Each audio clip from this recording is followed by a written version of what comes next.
Okay, in this video, you are going to make an enclosed pinch pot form. In order to do this task, you are going to need 2 balls of clay, and if you look at the size, it's the size of a large orange, or you could say even a softball.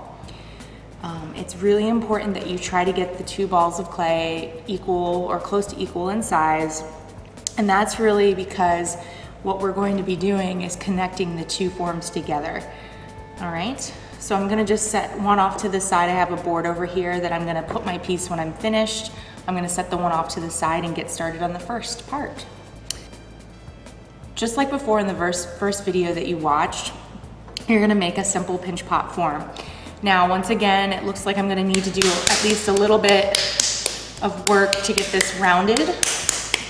So I'm going to and round the form.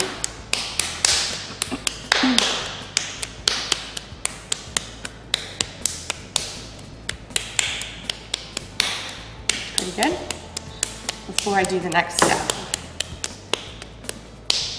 Okay. And once again, I'm going to put my finger inside the ball of clay and make the pinch pot form. This is going to be going in fast time so that I can show you all the steps. So here we go.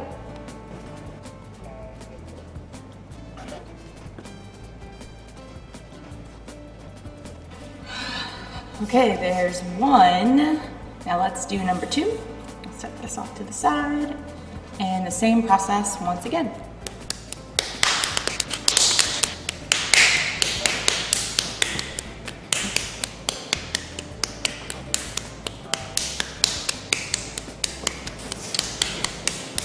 Okay, so now I have the start of 2 forms, the basic shape of them. I'm just gonna do some little prep work before I do anything else yet.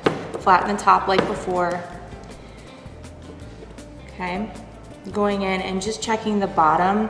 This clay is really wet, as I mentioned in the last video. This is the plastic stage, and you'll find out here in a moment, in order to set it up to be connected, we will have to give it some dry time because it's so malleable.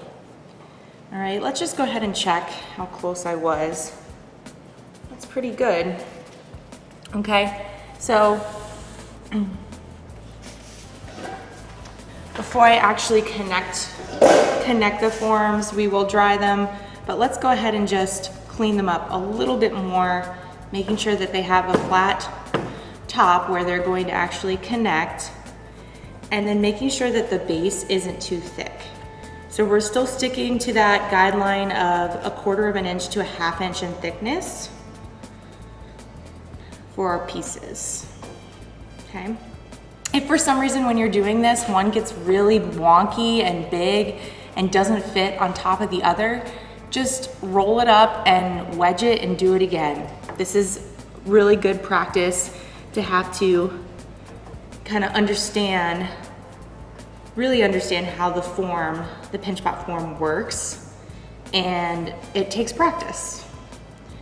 I don't know how many pinch pots I've made in my lifetime already, so I have a little bit more experience than you may have yet. Okay. All right, so that's pretty good. Double check the bottom of this one.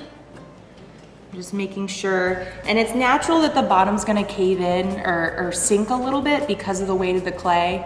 So we can fix that up and round it more once the clay sits a little bit.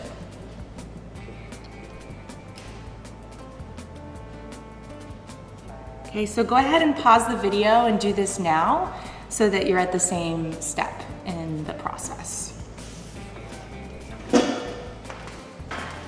Okay, these are my 2 pinch pot forms. In order to do the next step, which will be attaching them, scratching and attaching them, you're going to need to let them dry a little bit. And this time of year, the weather is perfect to let them dry outside. Other methods may be using a fan, waiting a few hours, or in our case, maybe next class. But since we have the sun to our advantage today, I'm gonna go ahead and set them outside. So if it's a sunny day in class, you definitely can use this method. Before I actually set them out, I'm going to pick up my pot and I'm going to use, this is a paddle. not the side that's got the texture on it, but the other side. I'm just trying to get the top a little bit more rounded because it was sitting where it was flattening the bottom. And I really want, for mine, a nice egg shape. So I don't know if you can see this, but I'm just kind of in a circular motion, moving the paddle around the top of the form, okay? I think that looks pretty good. And as I let these sit, I'm actually gonna have them sit like this. So we'll do the same thing with this one. This one's become really flat at the bottom, and it really has to do with the weight of the clay, that moisture. So the paddle helps form the clay, something that, at least in this stage, our hands may not be able to do it as well. Okay, so I'm not applying a lot of pressure. If we didn't have a paddle, because we don't have many of these in the room, you can use a ruler, just use a wooden one. And we have some of those back in the clay space. So that looks pretty good. All right, so I've set them, I just show you on the screen here. I've set them on my board, like so, and now I'm gonna set them out in the sun to bake. They don't need to be out there very long. I'm gonna leave them maybe out there for 10 to 15 minutes at the most.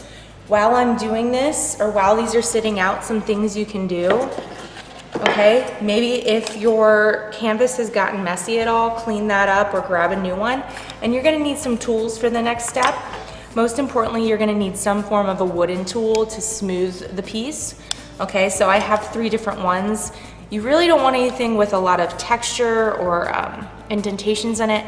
So these 3 sides probably would be your best bet for these specific wooden tools. There's a bunch of them back there. You're gonna need what we call a fettling knife. Okay, so it looks like this. It can be sharp to the touch if you're not careful with it, so do be careful. You're gonna need this later on. You're also gonna need something with a texture to scratch.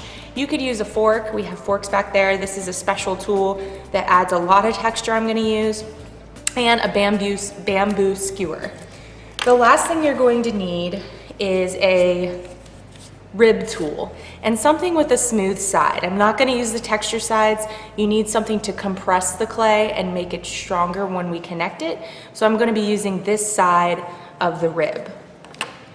Last but not least, I have, and this is sitting back on the counters along the right side, you should know from our first video where it's located, some slip, okay? So the slip, ooh, it's got a nice smell, okay. The slip is made up of dry stoneware. That's the clay that we're using here. It's dry stoneware that's been mixed with water, and it's a very goopy material, but it's gonna be used almost like a glue to attach the 2 pieces of clay together. All right, so grab those things, and while you're waiting for your piece to dry.